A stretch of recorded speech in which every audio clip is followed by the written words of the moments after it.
Em nome do Pai que me criou, do Filho que me resgatou, do Espírito Santo que me santificou. Divina vontade, reina na minha vontade. Ó minha mãe, eu te amo e tu me amas. Dai-me um gole da vontade divina à minha alma. Me abençoa, mãe, para que todas as minhas ações sejam feitas diante dos vossos olhos maternais. Amém.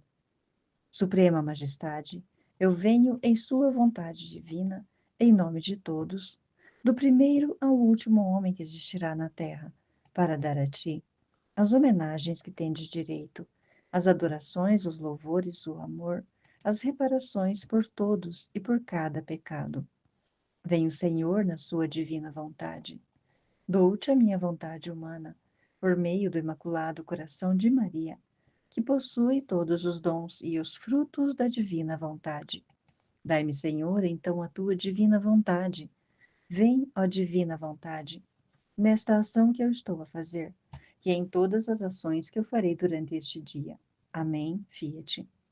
Vinde, Espírito Santo, vinde por meio da poderosa intercessão do Imaculado Coração de Maria, vossa amadíssima esposa e nossa mãe. Amém. Seja muito bem-vindo ao nosso canal. Estamos lendo o livro O Evangelho que me foi revelado por Maria Valtorta. Estamos no capítulo 74. No albergue de Belém e nos escombros da casa de Ana. 9 de janeiro de 1945. As primeiras horas de uma luminosa manhã de verão. O céu tinge-se de cor-de-rosa em algumas tênues nuvenzinhas que parecem feitas de gaze desfiada sobre um tapete de cetim azul. Por toda parte, ouve-se o canto dos pássaros, já embriagados pela luz. Pardais, melros, pintarroxos cantam, xirlilim, brigam por um pedacinho de erva seca, por uma lagarta, por um raminho a ser levado ao ninho, a ser enfiado no papinho, a servir de puleiro. As andorinhas se arrojam do céu ao pequeno rio para lavar seus alvos peitos, tingidos em cima de ferrugem e alegres pelo frescor da água. Apanham algum mosquito ainda dormente sobre o talo da erva e fendem o ar como uma lâmina brunida, chirlilando alegres. Duas lavandiscas, vestidas de uma seda cinzenta, passeiam graciosas como duas senhoritas ao longo da beira do riacho, conservando erguida a cauda, ornada com veludinhos negros. Vão espalhar-se na água, acham-se bonitas, retomam o passeio, escarnecidas por um melro, verdadeiro gaiato do bosque, que assobia atrás delas como seu comprido bico amarelo, em uma romasa macieira silvestre que se ergue solitária junto às ruínas. Um rouxinol chama insistentemente sua companheira, e somente se cala quando a vê chegar com uma comprida lagarta, que se torce no aperto do bico fino. Dois pombos de torre, provavelmente evadidos de algum pombal da cidade, e que escolhem uma morada livre nas fendas de um torreão em ruínas. Abandonam-se às suas expansões. Ele, sedutor, garganteando, e ela, arrulhando pudica. Jesus, com os braços cruzados sobre o peito, olha para todos estes alegres animaizinhos e sorri. Já estás pronto, mestre? Pergunta Simão às suas costas. Já estou pronto. Os outros ainda estão dormindo? Ainda estão. São jovens. Fui tomar um banho no rio, uma água fresca que desnovia a mente. Agora eu vou. Enquanto Simão, vestido apenas com uma curta túnica, toma seu banho e depois põe a roupa, aparecem Judas e João. Deus te salve, mestre. Estamos atrasados? Não, amanhã ainda está começando, mas agora preparai-vos logo e vamos. Os dois tomam um banho e se vestem com a túnica e o manto. Jesus, antes de pôr-se a caminho, arranca umas florzinhas nascidas entre as fendas de duas pedras e as coloca em uma caixinha de madeira, na qual já estão outras coisas, que eu não distingo bem. Ele explica: vou levá-las para a mãe. Ela gostará muito. Vamos. Aonde vamos, mestre? A Belém. Ainda? Parece-me que por lá não encontramos bons ares. Não importa. Vamos. Quero mostrar-vos o lugar onde os magos apearam de onde eu estava. Então escuta. Perdoa, sim, mestre, perdoa. Mas deixe-me falar. Vamos fazer uma coisa. Em Belém e no albergue, deixa que eu faça o discurso e as perguntas. Para vós, galileus, não há muito amor na Judéia, e aqui ainda, menos do que em outros lugares. Então, vamos fazer assim. Tu e João, pareceis galileus até na veste.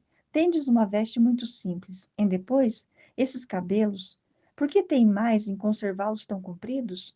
Eu e Simão daremos a vós os nossos mantos, e usaremos os vossos. Tu, Simão, darás o teu João, e eu o mestre. Eis, assim, estás vendo? Num momento, teu João e o mestre. Tá bom assim? Ficareis parecendo um pouco mais judeus. Agora isto.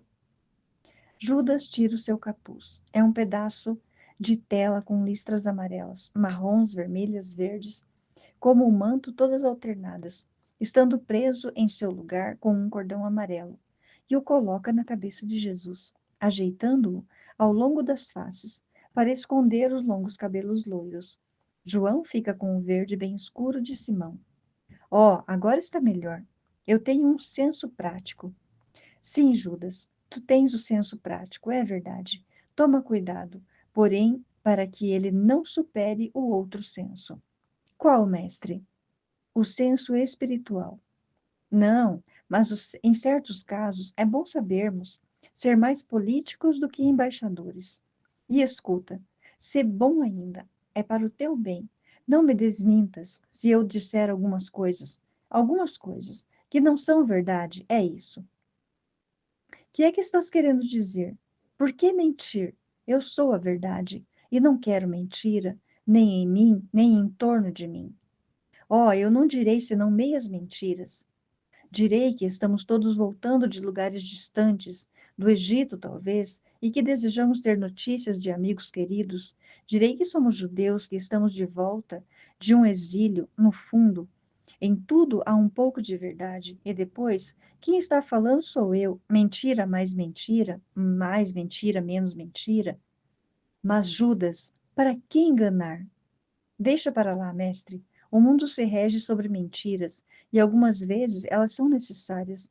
Bem, para fazer-te contente, eu direi só que viemos de longe e que somos judeus. Isto é verdade, são 3/4 da verdade. E tu, João, não fales nunca, porque te trairias. Eu ficarei calado. Depois, se as coisas forem andando bem, então diremos o resto. Mas não tenho muitas esperanças. Eu sou astuto e pego as coisas no ar. Eu estou vendo, Judas, mas eu preferiria que fosse simples. Pouco adianta. No teu grupo, eu serei aquele das missões difíceis. Deixa-me agir. Jesus está um pouco propenso, mas cede. Eles vão, passam ao longo das ruínas, depois vão beirando um paredão sem aberturas, além do qual se ouve o surrar, o mugir, o relinchar, o balir e aquele rinchar escangalhado dos camelos ou dromedários. O paredão tem um canto, eles o contornam. Ei-los na praça de Belém. O tanque da fonte está no centro da praça, que tem a forma enviesada de sempre. Contudo, é diferente no lado oposto do albergue. Lá onde estava a casinha na qual, quando penso, vejo-a ainda toda de prata pura, sob os raios da estrela. É um campo aberto, cheio de escombros. Somente a pequena escada está ainda, de pé, com o seu pequeno terraço. Jesus olha e suspira. A praça está cheia de pessoas em volta dos vendedores de mantimentos, utensílios, tecidos, etc., que estenderam sobre esteiras ou colocaram em cestas suas mercadorias todas postas no chão, e estão eles também acocorados no centro de seu negócio, quando não estão gritando e gesticulando em pé, em alternação com algum comprador seguro. É dia de feira, disse Simão. A porta, ou melhor, o portão do albergue está aberto, de par em par, e por ele sai uma fila de burros carregados de mercadorias. Judas entra primeiro. Olha ao seu redor, arrogante, ele agarra um pequeno moço de estrebaria, sujo e sem camisa, ou seja, vestido apenas com uma veste de baixo, sem mangas e que chega até os joelhos. Rapaz, grita ele. O patrão, já. Vá rápido. Eu não estou acostumado a esperar. O rapaz vai correndo, arrastando atrás de si uma vassoura de limpeza. Mas Judas, que modos! Silêncio, mestre, deixa-me agir. É preciso que acreditem que somos uns ricaços da cidade. Chega correndo o patrão, que quase quebra as costas, em messuras diante de Judas, que está todo imponente, no manto vermelho escuro de Jesus, sobre sua rica veste amarelo-ouro, toda cheia de cintas e franjas. Homem, nós viemos de longe, somos judeus das comunidades asiáticas. Este aqui, nascido em Belém, está sendo perseguido à procura e procura os seus amigos daqui, e nós viemos com ele. Estamos chegando de Jerusalém, onde adoramos o Altíssimo na sua casa. Pode dar-nos algumas informações? Senhor, o teu servo, tudo por ti, manda. Queremos saber de muitos, e especialmente de Ana, que tinha casa de frente do teu albergue. Oh, coitada, Ana não será mais por vós encontrada, a não ser no seio de Abraão, e com ela os seus filhos. Foi morta? Por quê? Não sabeis da matança de Herodes? O mundo todo falou dela, e até César o definiu como um porco que se nutre de sangue. Ai, que foi que eu disse? Não me denuncies, és mesmo judeu? És o sinal da minha tribo, e então, fala. Ana foi morta pelos soldados de Herodes, com todos os seus filhos, menos uma. Mas por quê? Era tão boa. Tu a conheceste? Muito. Judas mente descaradamente. Ela foi morta por ter hospedado aqueles que se diziam pai e mãe do Messias. Vem cá neste quarto, as paredes têm ouvidos, e falar de certas coisas é perigoso. Entram em um pequeno quarto escuro e baixo, assentam-se num baixo sofá. Pois é, eu tive um bom faro. Não é sem motivo que eu sou albergueiro. Eu nasci aqui, sou filho de filhos de albergueiros. Tenho a malícia no sangue. Por isso, eu não quis recebê-los. Talvez um buraco para eles eu teria encontrado, mas galileus, pobres, desconhecidos, ah, não.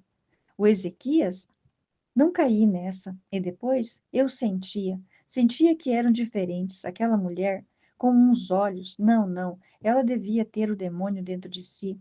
E que lhe falava? E ela o trouxe aqui, a mim não, mas na cidade. Ana era mais inocente do que uma ovelhinha e os hospedou poucos dias depois, já com o menino. Diziam que ele era o Messias. Oh, quanto dinheiro eu ganhei naqueles dias, mais do que durante o recenseamento. Vinham também aqueles que não estavam obrigados a vir para o recenseamento. Vinham do mar e até do Egito para ver, e isso durante meses. Quanto eu ganhei! Por último, vieram 3 reis, 3 poderosos, 3 magos, sei lá. Foi um verdadeiro cortejo, não acabava mais. Ocuparam-se todas as estrebarias e pagaram em ouro o feno que dava para um mês, e foram embora no dia seguinte, deixando tudo aí. E quantos presentes deram aos empregados nas estrebarias, às mulheres e a mim? Oh, eu, do Messias, verdadeiro ou falso, só posso falar bem. Ele me fez ganhar moedas aos montes. Prejuízos eu não tive, mortos tampouco, porque eu tinha acabado de me casar, portanto, mas os outros. Queremos ver os lugares da matança. Os lugares? Mas todas as casas foram lugar de matança, até várias milhas ao redor de Belém. Houve mortos. Vinde comigo. Sobem uma escada até um grande terraço sobre o teto. Do alto se vê um grande campo e toda Belém, estendida como um leque aberto sobre suas colinas. Estais vendo os pontos destruídos? Ali foram queimadas também as casas, porque os pais defenderam seus filhos com armas.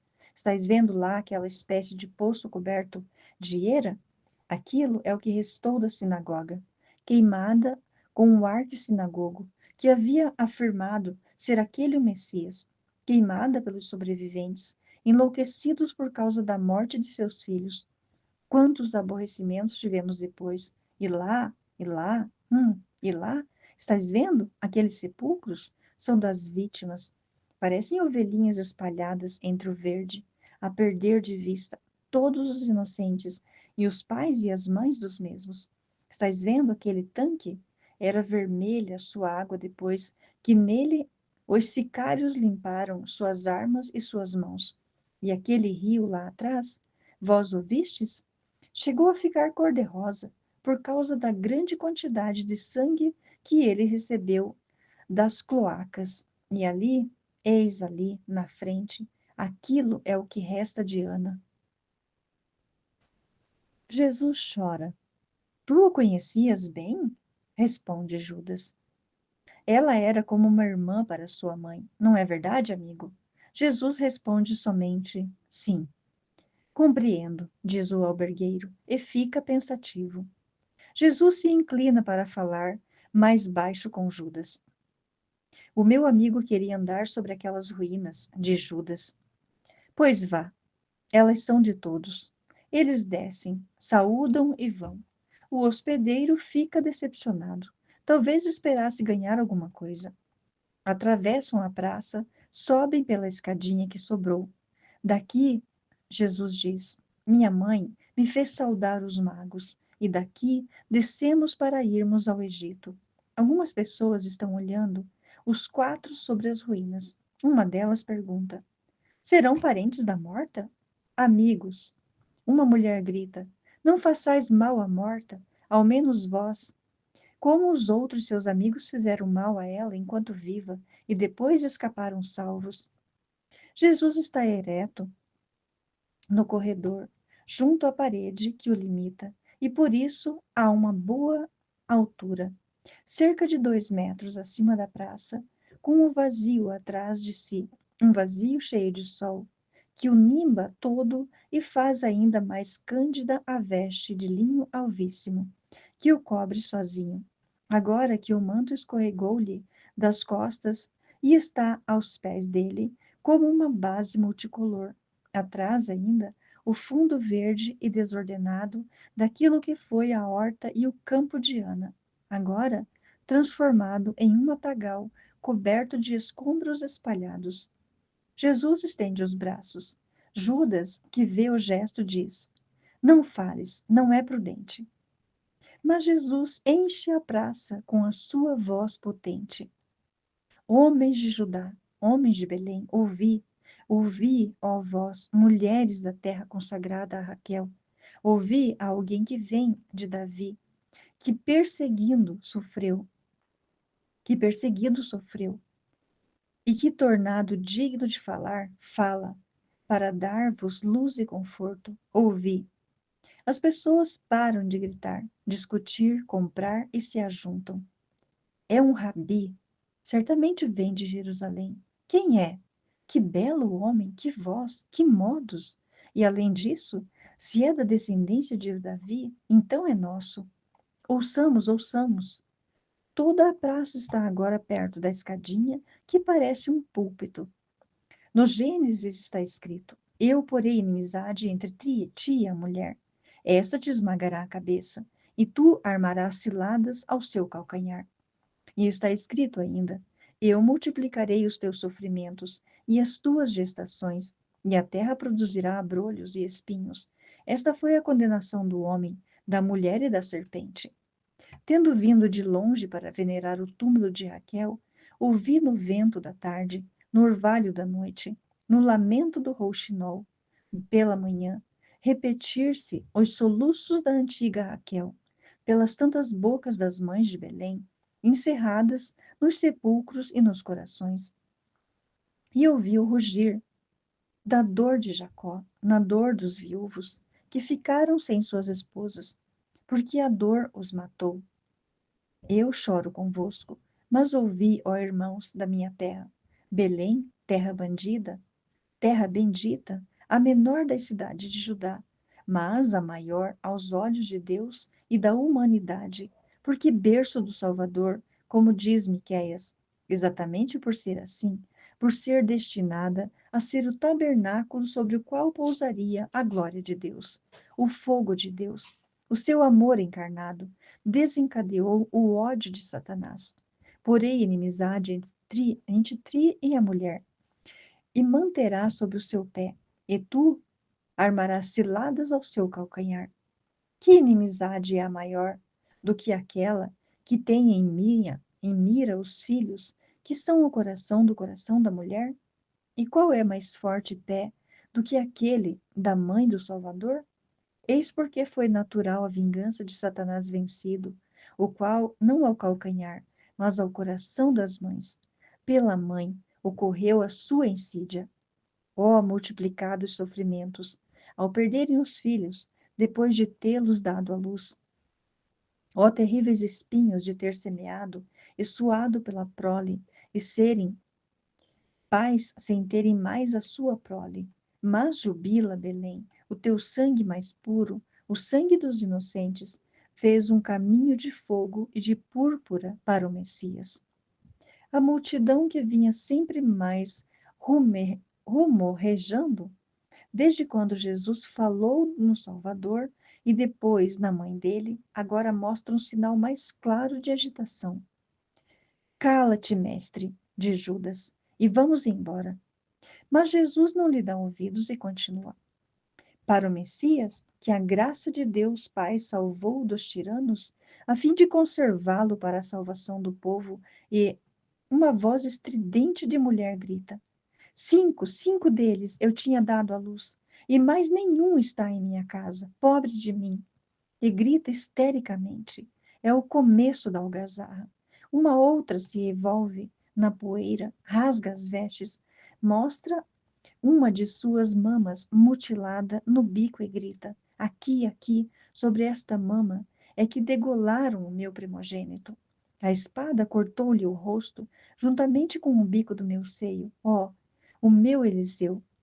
E eu, eis ali o meu palácio, três túmulos em um, velados pelo pai, marido e filhos juntos. Eis, se aqui está o Salvador, que ele me devolva os filhos, me devolva o esposo, me salve do desespero e do Beuzebu, me salve. Todos gritam. Os nossos filhos, os maridos, os pais, devolva-os, se é que estás aqui. Jesus move os braços impondo silêncio. Irmãos da minha terra, eu gostaria de devolver-vos vossos filhos em sua própria carne, mas eu vos digo, sede bons, resignados, perdoai e esperai, alegrai-vos em uma esperança, jubilai em uma certeza, logo reavereis os vossos filhos, anjos no céu, porque o Messias está para abrir as portas dos céus, e se fordes justos, a morte será a vida que vem e amor que volta. Ah, és tu o Messias? Dize-o em nome de Deus. Jesus abaixa os braços, com aquele seu gesto suave, manso, que parece um abraço, e diz: eu o sou. Fora, fora. Então é por tua culpa. Passa voando uma pedra por entre os assobios e escárnios. Judas dá um belo salto. Oh, se ele tivesse sido sempre assim! Cala-se, coloca-se na frente do mestre, de pé sobre o muro do terraço, o manto desdobrado, e recebe destemido as pedradas, e até uma que lhe sangra, e grita para o João e o Simão: levai Jesus embora, levai-o para atrás daquelas árvores. Depois eu irei, ide, em nome do céu. E para a multidão: cães, hidrófobos, eu sou do templo, e o templo e a Roma vos denunciarei. A multidão por um momento sente medo, mas depois recomeça o apedrejamento, por sorte inábil. E Judas, impassível, o recebe, respondendo com afrontas às maldições do povo. Aliás, agarra no ar uma das pedras e arremete sobre a cabeça de um velhote que grita, como uma pedra que pega está sendo depenada viva. E como estão tentando subir até o seu pedestal, ele rápido pega um galho seco que está no chão. Agora ele desceu do muro e desce o galho sobre as costas, cabeças, mãos, sem piedade. Chegam as malícias e com suas lanças vão abrindo caminho. Chegam as milícias e com suas lanças vão abrindo caminho. Quem és? Por que essa briga? Um judeu está sendo agredido por estes plebeus. Estava comigo um rabino conhecido dos sacerdotes. Ele estava falando a estes cães, e eles escaparam das correntes e nos atacaram. Quem és tu? Judas de Queriote. E já fui do templo, e agora sou discípulo do Rabi Jesus da Galileia. Sou amigo do fariseu Simão, do saduceu Jaconã, do conselheiro do Sinédrio, José de Arimateia, e, enfim, isto podes conferir de Eleazar ben Ana, o grande amigo do procônsul. Irei verificar. Para onde vais? Vou com o meu amigo para Queriote e depois para Jerusalém. Vai, nós defenderemos tuas costas. Judas estende a mão com uma das moedas para o soldado. Deve ser uma coisa ilícita, mas usual, porque o soldado as pega rápido e cauteloso. O saúda e sorri. Judas desce de seu pódio e vai aos saltos pelo campo inculto e alcança os companheiros. Estás muito ferido? Coisa de nada, mestre. Depois foi por ti, mas eu também bati. Devo estar todo sujo de sangue. Sim, na face. Aqui há um fio de água. João molha um paninho e lava a face de Judas. Lamento, Judas, mas vê, também dizer a eles que éramos judeus, segundo o teu senso prático? São os animais. Creio que terás ficado persuadido disso, mestre. E que insistiras, e que não insistirás. Oh, não, não por medo, mas porque é inútil, por enquanto. Quando não nos querem, não os amaldiçoaremos, mas nos retiramos, rezando pelos pobres loucos, que estão morrendo de fome e não enxergam o pão. Vamos por este caminho remoto. Creio que podemos tomar o caminho para Hebrom, para os pastores, se os encontrarmos. Para levarmos mais pedradas? Não, para dizer a eles, sou eu. Ah, então é certo que vão bater em nós. Há 30 anos que estão sofrendo por tua causa. Veremos. E lá se vão por um pequeno bosque compacto, sombreado, fresco, e eu os perco de vista, e a visão termina. Amém, Fiat. Jesus, eu confio em vós.